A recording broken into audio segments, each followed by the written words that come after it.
Welcome to episode 4 of Courage Speaks. I'm your host, Sam Sherman. Courage Speaks is brought to you by Courage to Connect, an outpatient mental health center for therapy, psychological testing, and psychiatry for all ages located in Chicago's North Shore. You see, in the field of mental health, it's not just about diagnoses and treatments. It's about the people who dedicate their lives to making a difference. Today, we introduce you to two remarkable women who have not only risen to the top of their professions, but have also formed a friendship along the way. Dr. Kailyn Bobb and Dr. Jazzmin Cohen are pioneers in their own right, and together they represent the very essence of resilience, diversity, and collaboration. We're about to embark on a journey through their personal stories, their motivations, and the unbreakable bond that has grown alongside their careers. Dr. Bobb is the Executive Clinical Director at Courage to Connect Mental Health Center and also happens to be my clinical supervisor. Dr. Cohen is a Nashville, Tennessee-based marriage and family therapist who works with adults, teens, and children, treating a wide variety of issues ranging from anxiety and depression to complex trauma, grief, and relationship issues. And as you'll hear in our conversation, more than just being professional colleagues, Dr. Bobb and Dr. Cohen have become close friends. What drives someone to choose a path in mental health? How do their unique backgrounds shape their perspectives? And how does friendship play a role in their mission to transform the landscape of mental health care? So sit back and prepare to be immersed in Empowering Minds, the inspiring friendship of Dr. Kailyn Bobb and Dr. Jazzmin Cohen. All right. Thank you so much for tuning in to Courage Speak, sponsored by the Courage to Connect Mental Health Center. I'm your host, Sam Sherman. Thank you for people tuning in and all of our listeners. I'm really excited about this episode. This is one that kind of first, I don't know, it first came to be from my supervisor, who's one of our who's joining us today, Dr. Bobb. And so I kind of want to, like I was talking to you a couple minutes ago as we were sort of introing this. I'm a new hire at Courage to Connect, right? And you're my supervisor. And for the listeners who are like, who is he talking to? I'll get all that in a second. But this was an idea that right when you kind of heard about this podcast starting out, you sort of had this initial idea, Dr. Bobb, of like this conversation, right? That you and a colleague of yours had sort of discussed, that colleague who's also joining us on the podcast today. But before we get into this conversation, I just so now I won't make the listeners wait any longer. On this episode of Courage Speaks, I am joined by Dr. Bobb and Dr. Cohen, and I'd like you two to kind of introduce yourselves as you'd like. So Dr. Bobb, obviously I've been working with you here for about a month and a half. You're my supervisor at Courage to Connect. We'll get into that in a bit here, but Dr. Cohen, we've talked a couple of times. I've had the opportunity to speak with you a couple of times over, some planning calls and things like that. But I'd love to learn some more about you. And Dr. Bobb, I'll give you an intro too here in a minute. But but for me, Dr. Cohen, would you mind introducing yourself? Yeah, so I am Jazzmin Cohen, Doctor of Clinical Psychology. I have been in the mental health field for about 15 years. School mainly all of those 15 years. I'm in the postdoctoral phase, so kind of pre-licensure and working towards that hopefully soon. But I've been in the helping profession for about 20 years, working with adults and children starting out with developmental disabilities and just kind of carrying over the case management and working my way into counseling and therapy. So awesome. It's kind of sum up my experience. Absolutely. Well, even though we've met a couple of times before this recorded conversation, very nice to have you on. Very nice to meet you. Thank you. And all right, so Dr. Bobb, you're up. Tell us a little bit about yourself. Sure. So I'm Kailyn Bobb. I'm a licensed clinical psychologist in Illinois and also the executive clinical director at Courage to Connect. I specialize in psychological testing, severe psychopathology. I love the complicated case. The more complex it is, the more it drives me and inspires me. I enjoy working with trauma, which is a weird thing to say sometimes, but it is something that I'm really passionate about. I also enjoy working with children and adolescents, and I'm a veteran myself, so that's a very special population to me. And I definitely want to continue working with that population, and bridging that military civilian divide. And I guess how I met Dr. Cohen here is we actually did our training together. Like we did our training together, and I was actually in my postdoc year and you're my intern. And I was providing supervision for you for that year. And yeah, we just kind of built this friendship and very collegiate. And I don't know, it's been a good ride. It's a good friendship. Yeah. And I think you and I still converse on like a regular basis, on a weekly basis, and just processing information back and forth. And she's been an amazing support for me. Yeah, I feel the same. Yeah, no, I'm sorry, continue, Dr. Cohen. No, I was going to say, I feel the same. Like Dr. Bob was one of the reasons why I accepted my internship. Oh, wow. During our interview, like I kind of asked, I think, some personal questions more so about the intern, like the placement and what her experience was. And that felt like a genuine connection. So she was part of the reason why I said yes. And it's all history from there. Like literally the friendship has just continued. So. She sold you on it. she sold me. And it was a good sell. I mean, pre-doc, post-doc, internship, it was a good sell. I'm glad I said yes. As I'm sort of thinking about the way that you two met and are now, now friends, it's making me think about like going into this field. I don't know about the both of you, but like when I first went to pursue like a career in this field and I went back to school, I went in with this like mentality where I was like, I just want to get through the program and start my job. And like, I don't have any interest in meeting people or making friends. It was like the last thing on my mind. And the irony is like one of my closest friends actually has someone that I met in the first class that I had in my master's program. Did you both go in? I'm curious, like both your mentalities going into like, even in just like academia, like were you kind of going in thinking that you'd meet, make friends and things like that? I'm gonna jump in on this one. I didn't go in with the idea of making friends. I didn't want to. Yeah. I was in a program where I was sold on the fact that like I could go to class and go to work. And so for me, it was like either before class or after class, I'm either running into the school or I'm running out of the school. So I never thought I would make friends. But one of my closest friends, she's like a best friend, we met in class because we had to do a role play. And the teacher was like, our professor was kind of going over it with us. And she said to me, I have no clue what I'm going to do. I am freaking out. And she was like new to the program. Like, I think it was like her first semester. Like, she was like, I'm freaking out. I don't want to talk in front of people. And I was like, just follow my lead. Okay. We got this. And that has literally been us continuing, like the whole thing, like even through studying for exams. We've just been like, we got this. So I never expected to make friends. I didn't want to, but I did. Yeah. Long-lasting friendships. For me, I was like, I wanted to make connections because it was like first day of school, right? Like, oh my gosh, are people gonna like me? Am I gonna be all alone? Will I have support? So I had all those thoughts in my head going into grad school. And I didn't expect to make the type of friends that I did and still have. Like, I feel like the friends that I made in grad school and in training and my pre-doc and post-doc, like those are the people that I still lean on for support. And they still have my back, like I could completely be frustrated, or if I have questions or something like that, like I know that they're there. And I don't know if it's maybe in grad school, we're forced to be really vulnerable. There's a lot of introspection. You're thinking about like your own personal stuff that's been going on and how to navigate that and how to incorporate that in a therapy session or in psych testing or whatever. So there's this vulnerability. And maybe that was the foundation of this connectiveness, Yeah. It's friendships, it's support. I remember my sister, who's been a counselor for several years.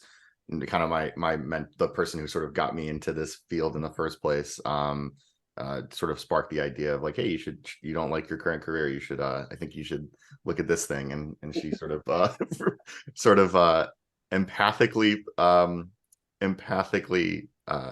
pressured, but like it was very loving. And it ended up being a good thing. But she told me, because I told her, I was like, I don't want to make friends, I just want to get through the program and get to the end of it. And I remember her like, okay, she's like, you're gonna find out though, like people in this field are actually like pretty chill, pretty cool, like, and I was like, yeah, whatever. And then you get in and it's like, oh, these people are actually kind of nice. Yeah, but it's been like, just to be like Dr. Bob, echoing off of what you said, like having those people there, that you could always just like, I mean, like this friend I'm referring to from the first day of class, he and I, we would like call each other for everything whenever there was like anything on our minds. And we used to joke, it's like there'd either be like a 30-second call or like an hour call, either way. So those are always there. But yeah, I would say that as I've continued on very early in my career, people seem to be pretty cool, for the most part. We are we're cool people. Yeah. So this is as we kind of get in a little bit of the conversation, Dr. Bob, when you first reached out sort of about this idea of this episode, you had talked about having a conversation, you and Dr. Cohen having sort of this conversation, this round table per se, around kind of perspectives from like Black and Asian psychology, involving this potential stigmas involving the communities, all of those things, and hopefully your experiences working in this field, right? And something that I think these are obviously incredibly important conversations to have, because I don't think it's a controversial statement to say that this is a field that was largely dominated by white men, and not that we have to put age into this, but a lot of like older white men, and not that there's anything necessarily wrong with that well, no, there's, what I'm trying to say, all of these things, as we've kind of gotten into more modern times, we've realized that, okay, so there's the foundations, but when we talk about multicultural counseling, those were not things that were really factored in the beginning of psychotherapy and all of that, and that's shown in a lot of different ways, as time has gone on. So I guess starting out, like, Dr. Bob, when you first were thinking, or when you've had these conversations with Dr. Cohen, or just with other colleagues in the field, what's been your experience like being in this field, and maybe specifically with talking to Dr. Cohen about her experiences, what kind of sparked that interest in even talking about it like today? Yeah, I think this started during the pandemic. I mean, this was a conversation that we would frequently have in grad school, but I think it really cemented for me regarding the importance of it was during the pandemic. And we were all at home, but there was so much social unrest that was happening at that time with Black Lives Matter and Stop Asian Hate. And there was so much conversation regarding just our places in society. And then, of course, as psychologists, like we're thinking about what are the mental health factors that are happening here. And so I reached out to Dr. Cohen and I said, we should do a talk. We should do a talk about this.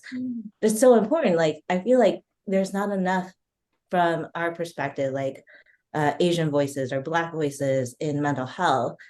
And I think just, life kind of took over, and we were able to springboard that off. So I'm so happy to have this opportunity to really take this to fruition. But at that time, it was just really, like, honestly, it was kind of scary for me. Like, we have sort of moved on past that in a way, but I was just reflecting that, like, 2 years ago, I was a little afraid to leave the house, not because of the pandemic, but because there's a potential that I could get hurt because of how I looked.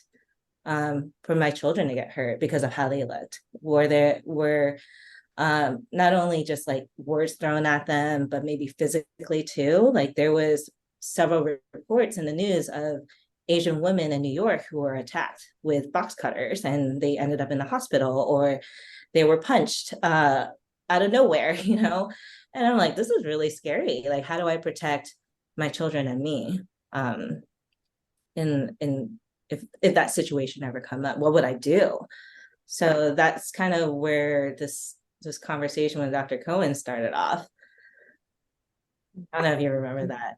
Yeah, I do. Yeah, do you remember that? I do. I do. I definitely do. I think for me, it because around that time that we were having that conversation, I was in the process of relocating from California to Nashville. And I'm still confused on if this is the South or the Midwest, but um, relocating from, a pretty liberal state to a more conservative red state, there were some things that I was a little worried about, especially being an African American female, and later discovering once you move to Tennessee, you should not say that you're from California. So that was just kind of like another added on thing. So it's like, Mhm. not only am I African American, I'm also female and I'm from the state of California. So I was like, oh, three strikes. How do I navigate this? And so as we were kind of having the conversation, I started thinking about just in general what African Americans have experienced and been through, and a lot of the things that we hold in and keep to ourselves, related to racial discrimination, just historical oppression, different things, and systemic racism in itself, which has become huge over the past few years. And kind of taking that with me as I cross state lines. And as we kind of had this conversation, a lot of it was coming up for me too. So first of all, thank you both for, having this conversation here, because I want to make clear to listeners that like having the opportunity to like, hear from people that are going to like that will speak about these things. It's not like their responsibility to educate like me or educate listeners on these things. So this is really, I really appreciate both of you for having these conversations and sharing these things. Dr. Cohen and Dr. Bob, I'm going to ask you the same in a moment. When you were kind of growing up, now that you're working in this field, were there stigmas, or what was your experience with even just the idea, if somebody said mental health, was that something that was familiar? Was that something what was your experience like that with that from when you were younger? Um, so mental health was a taboo. I mean, growing growing up, I'm gonna age myself real quick. Growing up in the 80s, African American community, I don't even remember hearing it. Um, you just often heard that someone was crazy, or someone got a little something slipped in their drink and they haven't been right since, or they served in the war and they came back and they've been a little odd, or 6 cans short of a six pack. Like you never really heard anyone say there's something wrong with them mentally, or they're having mental health concerns, or that wasn't talked about at all. And then as you get older and have your own experience, personally for me, having my own experience, that's really when I learned about mental health and what mental health was. Because I was like, something's off. I need to talk to someone. And going to the hospital and talking to someone there, that's when I found out about mental health. It wasn't necessarily from my community, because you were considered crazy. And if you needed to talk to someone, you would go to your pastor, you would go to the older person in the community, you would go to a neighbor. You were always forced to talk to your parents because you didn't want to talk to anyone outside of the home about what was going on inside of your house. That's, to this day, 2023, that is just like a common standard in the African American community. And I think it is for a lot of minorities. You don't talk about what's going on in your home outside that front door. You keep it to yourself. So there was this unspoken stigma that if there was something wrong with you and you talked about it and you got help, then you were kind of looked down on.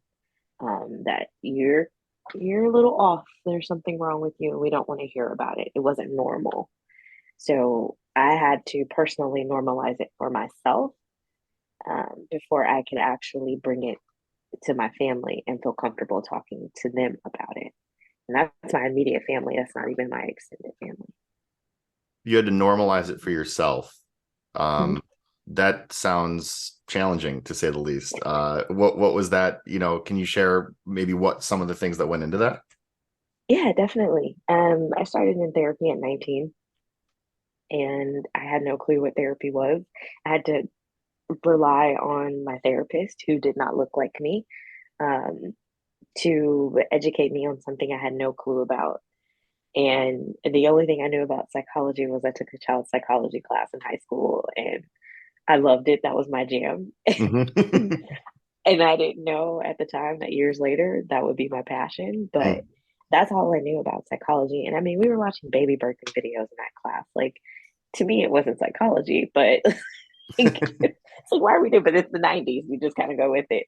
And so I had to rely on someone who I am a little leery of, to trust that they had my best interest at hand and they could help me understand what was going on in my brain. Why was I always tired? Why was I sleeping so much? Why was I like down on myself? Had no motivation to do anything, didn't want to get out of bed. Like, they could kind of help me understand what was happening and I had to trust them. And that was a little scary because you're sometimes taught not to trust people of other ethnicities. That idea of trust, I'm sure, is something that I'm thinking about now that you're like, since you've been in your career working with clients and understanding that like I'm sure that gave you that even additional perspective of like the importance of what that can lead to, because that took a lot to be able to, like, you had to take a risk initially, right? Of be Yeah. at 19 years old, like you didn't know, like you just didn't know what that was going to be like, and you had to be Mm-hmm. like, oh, this person, we'll see, right? And so yeah, that's it's pretty incredible to just like hear, like, going in with like where it's not like there's necessarily this system of like, oh, you can go to all these people and say like I went to therapy, right? Where it's a little bit different. So that's really cool. Mm-hmm. And trust, I think, is such a great kind of word out of that too. um Yeah, I still laugh about it because like the first few sessions I didn't talk to her, and I still get that karma. I Every so often I get a client that just does not talk, and I'm like, keep me humble, universe, keep me humble. Thank you, I Yeah, appreciate it. somewhere you're like, this, I guess this is familiar in a sense, like like Yeah, it is. um It is. and so Dr. Bob, what was your experience like? I could echo everything that Dr. Cohen is saying. There's so much mental health stigma in the Asian community. And I also want to recognize the different nuances of like Asian community. And there's different viewpoints on this. So I grew up in relatively traditional Chinese household. Mental health was not spoken about. We keep things in the house. Keep it to yourself. Even like, don't even share this with your parents, kind of thing. And don't even share this with your siblings. You keep your sadness to yourself. You keep your excitement to yourself. You keep whatever feeling that you have to yourself. And there's this almost like this emotional stunting, I think. Like, I didn't know, I had a lot of feelings, but I didn't know how to express any of it. But because I never had the words. And, even in the Chinese language, there isn't really a word. Well, now things have changed recently, but when I was growing up, I didn't feel like there were words to identify what I was feeling or what I was going through or what I was experiencing. And there's this face, right? Like you have to maintain your face. I think I'm utilizing that word wrong, but like there's this face that you have to put out there that you are strong and you got it together and you're confident. And that was so not me. I was like painfully shy growing up. I was very anxious. I was scared about everything. There's intergenerational trauma too in my family. And so there was definitely like all these feelings that I had that I didn't know how to get out there. And my first exposure to mental health was, I guess, like in the military when I joined at like 17, 18. And that already was against like my family wishes, by the way. But when I joined, it was, even in the military, it was like, don't talk about psychological issues that you have, or they're going to send you back, or they're going to recycle you, or make you repeat training, or even discharge you from the military. So that was my second exposure, right? And so there's this like information from all external sources saying you don't talk about mental health. But I think I finally came around when I lost someone. And not to get like too emotional here, but like I was going through so much grief and didn't really know how to process it. And so that was like my first exposure. And then I was like, oh, you know what? I kind of get it now. It took some time to get through the grief. But it was needed. And I think that was when I was like, you know what, this is a very important part of our well-being, not just physical health, but also mental health. Mm-hmm. It seems like, I mean, when you first had that experience, was it like it almost seems like you had to do, like there was like you had these emotions, you had these like it didn't seem like you had a choice at that point of like it was you had to express it somehow. You had to have some outlet or some processing for it. Is that kind of right? Yeah, and it would come out, and I see it with like the children and adolescents that I work with now, when if they don't have the words to express their emotions. I was like, I wouldn't say I was acting out. I was acting out for an Asian girl, right? Like for a Chinese girl, I was acting out. But there was like a little bit of rebellion, a little bit of like these emotional outbursts. Like I couldn't contain it because I know those emotions were there. And just, but maybe if I had the words, things would have been a little bit different for me. It's interesting when you said agree that. With that. Yeah, there was even like that there was at one point like literally like no words for the things that you were the things that you were feeling, right? Yeah. So it makes me think a lot about this. Like in 2023, people talk about it's okay to not be okay, and the different awareness campaigns and destigmatization, and like being in grad school, you hear all about how things have progressed to a point now where it's like, oh, like it's way more safe, way more comfortable to like seek counseling or to like talk about your feelings. And from the first day, there was something for the first day when I was in school, there was something about that like seemed a little bit strange, because I was like thinking to myself, I'm like, especially as you start to like meet other people that are in this field and you hear other stories, and it's like, okay, so I started the program in 2020 and then, through 2023. And then you're thinking to yourself, we're just at a point where for some communities, it's somewhat more safe or comfortable or accessible to find this support or understand that the support is there. But it seemed like that the more and more that I went through the program and we just have conversations, it's like, I really think we have to sort of rethink what that looks like, or rethink this idea. Again, we can say that we are further along than we have been in terms of like accessibility and destigmatization and all of those things. But it does feel like that's for, it's easy to say for like me, right? Or just being like from a young age, it's like, oh yeah, talk about your feelings. Like, in my household personally, it was like, it was very much like everyone had their emotions on their sleeves. It was like, get everything out, that kind of stuff, which fortunately eventually turned into, having maybe better ways to process or, talk through things. But it was always kind of like, it whenever was like really unsafe or like not okay to share those things. And then to always have those things known, like therapy was an option, all those kinds of things.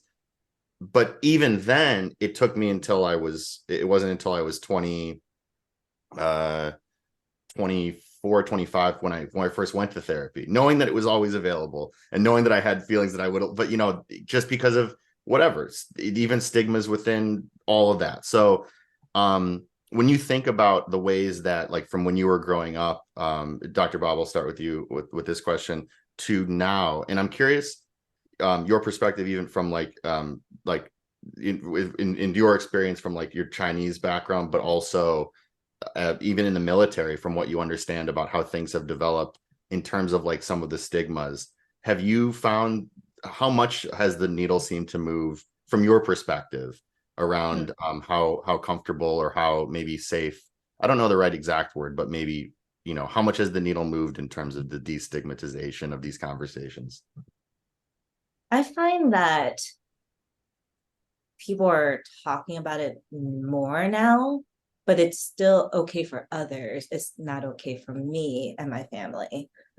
So, like, oh, I totally accept it if you go to therapy and you are struggling with anxiety and depression, but we don't struggle with that. We're okay.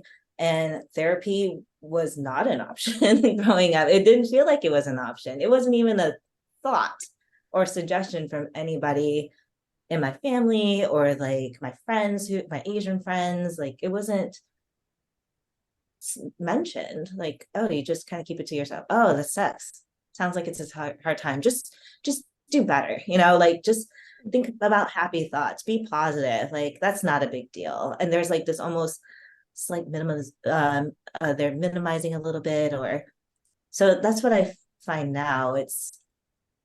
There's the people are having that conversation, but it's still not okay for me or my family members. But Mm-hmm. it's okay if you do it. It's okay if you do it. I'll support that from this position, and also, but also, no, it's not. We're good, but it's okay for you to do it. Yeah. Yeah. Right. Yeah. Dr. Cohen, how about you?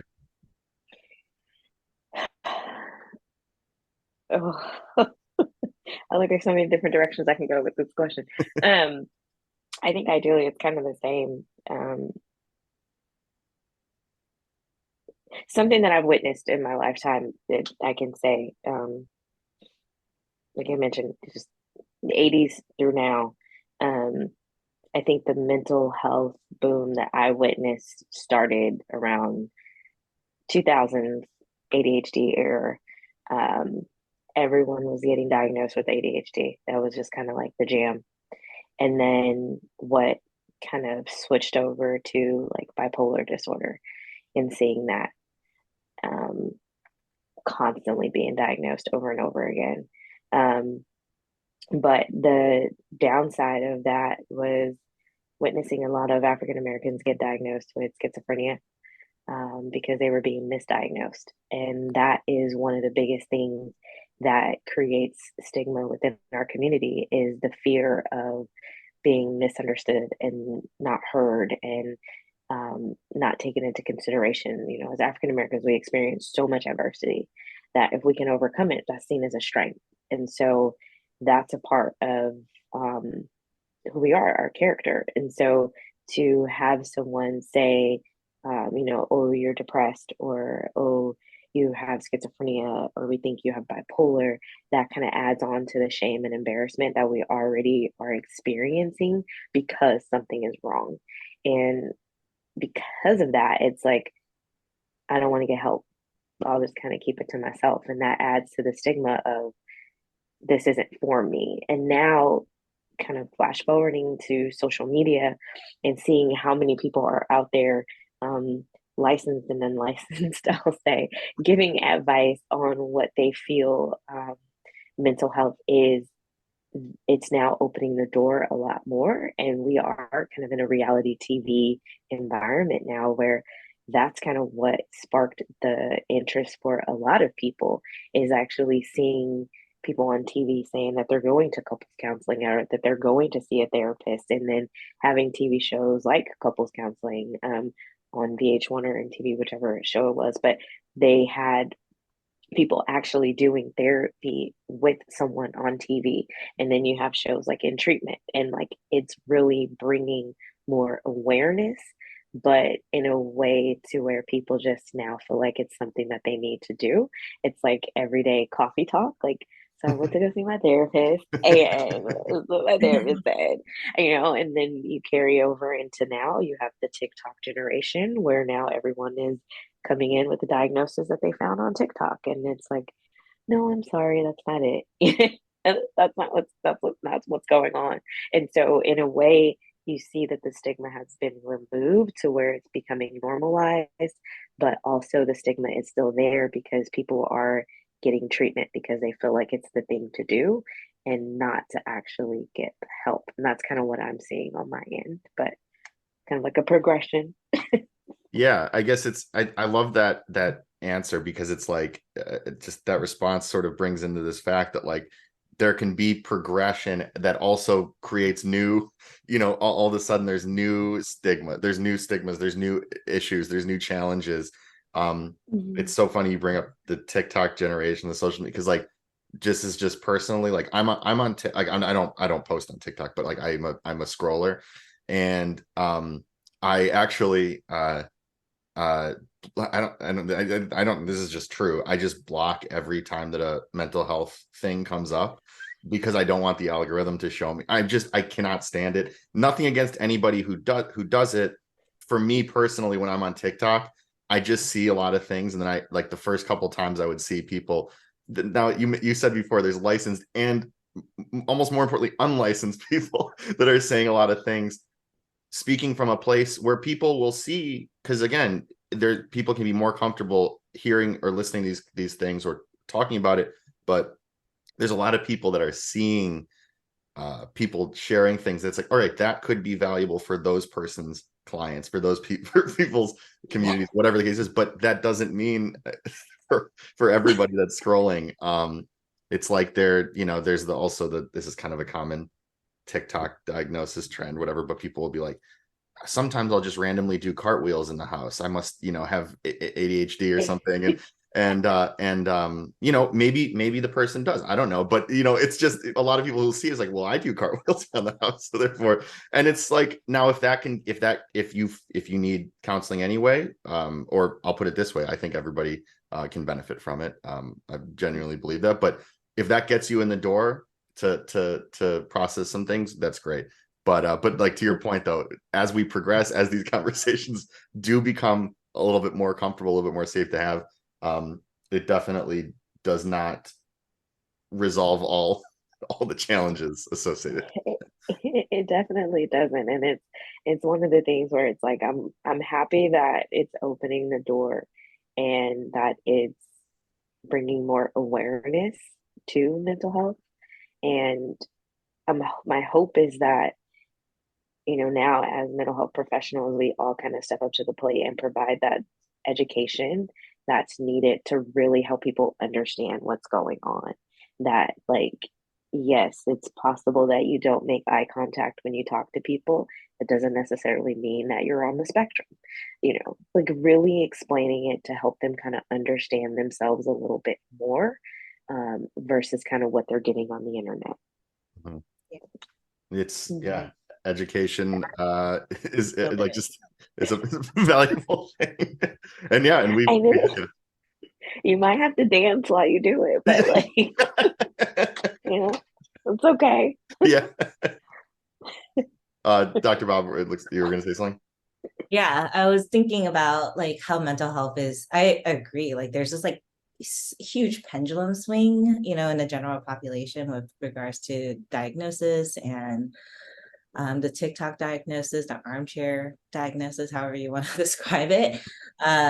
And there, it makes me think like how unique mental health is, that we have these signs and symptoms that it's very subjective. And in some ways, there's some objective stuff that we can observe as clinicians, right? But a lot of it is subjective report from the patient.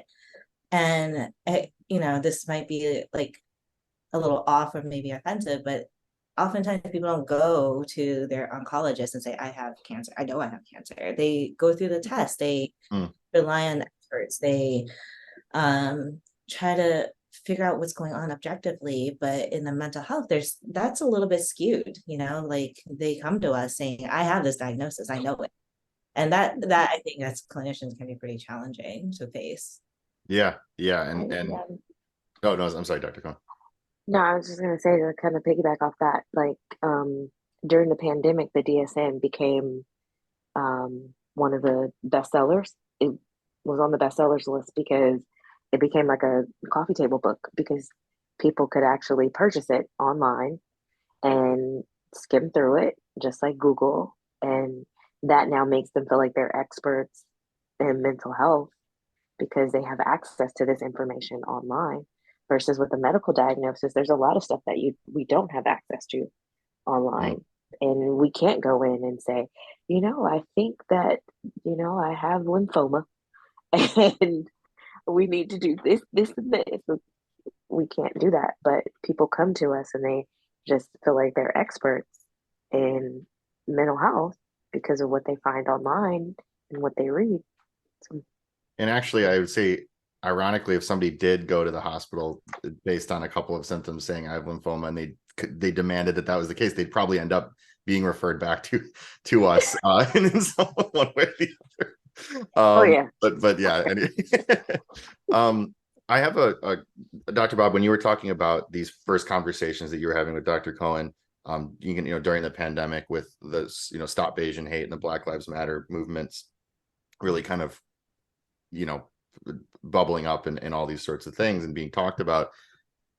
Again, so this was when I was this was right, again, 2020 was when I started my program, and I'm curious from both of your perspectives, and as comfortable as you are answering this question or addressing this question, for a lot of people, those were the first times that they were having these conversations, that they had this awareness of what was going on in these communities, these dangers, all these sorts of things. But the thing is that when I say a lot of people, that's really people that were not from these communities, right? For example, is a lot of white people that were first having these realizations of like, oh, like I never thought about these things before. And it's like, well, that doesn't change, it wasn't new conversations, it wasn't new risks, it wasn't new dangers or challenges for people from these communities. So for both of you, again, as comfortable as you are answering this, what, in having those conversations at that time and seeing these conversations being had, for the first time, I'm putting that in quotes, for like a lot of people, but not for you both in your own lived experiences, what was that like to see, on one hand, oh, these things are getting talked about at like a, national level or media or all these kinds of things, but it wasn't new for, I would imagine, for the both of you, right, in your lived experiences. What was that like, I guess, for lack of a better way to ask that? I think from my personal experience, it was actually the first time to have these conversations with people within the Asian community. Asians are there's this model minority myth. I don't know if you have heard of it, but like model minority myth is like, we're Asians, we are pillars of society, we overcome adversity, and look at us now, look at how successful we are. Like majority, like, is the oh, you're Asian, you must be good at math. All these stereotypes will come up, and we're expected to be successful. We're quiet in our community. We don't talk, we don't like rock the boat. We don't create waves, and the Stop Asian Hate was like the first time where people were like, hey, let's rally here. Like, we have gone through stuff too.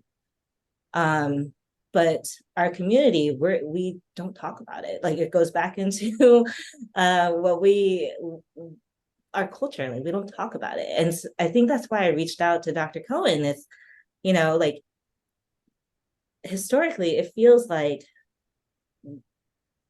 Black and Asians were almost pitted against each other in a way, with not all the time, but there's this like, well, Asians have been enslaved, they have gone through this, like, how come this and that? And there's all these other things that are completely untrue and have been said, but it's been never talked about. So that's why I reached out to Dr. Cohen. Like, there's this like divide between the Asian community and the Black community, when we can really unite here and start this conversation about culture and reducing stigma and creating unity.